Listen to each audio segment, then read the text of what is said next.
राधे राधे प्रिय भक्तों, मास माघ मातम के 15वें अध्याय की कथा आज हम सुनेंगे। दत्तात्रेय जी कहने लगे कि हे राजन, प्रजापति ने पापों के नाश के लिए प्रयाग तीर्थ की रचना की। गंगा जी जो श्वेत वर्ण की और यमुना जी जो श्याम वर्ण की हैं, के जल की धारा में स्नान का महात्म भली प्रकार सुनो। जो इस संगम में माघ मास में स्नान करता है वह गर्भ योनि में नहीं आता। भगवान विष्णु की दुर्गम माया माघ में प्रयाग तीर्थ पर सब नष्ट कर देती है।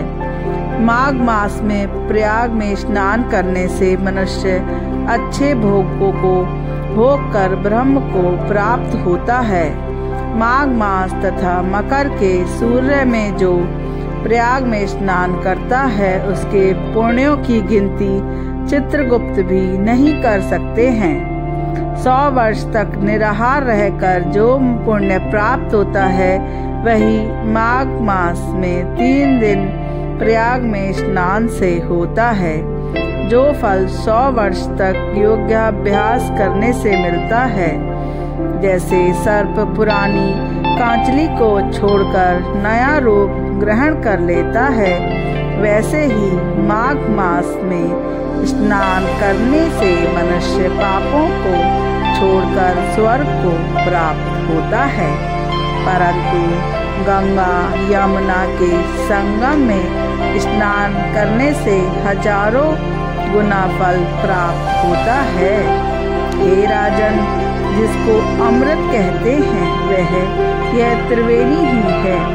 ब्रह्मा, शिव, रुद्र, आदित्य, मारुतगण, गंधर्व, लोकपाल, यक्ष, किन्नर आदि माणि गुणों से सिद्ध तत्वज्ञानी ब्रह्माणी, पार्वती, लक्ष्मी, शची, नैना, दिति, अदिति, संपूर्ण देव पत्नियां तथा नागों की पत्नियां घृत्यची, मेनका, उर्वशी, रंभा, तिलोत्मा, अप्सरागण और सब पितृ मनुष्यगण, कलयुग में गुप्त और सतयुग में प्रत्यक्ष सर्व देवता माघ मास में स्नान करने के लिए आते हैं।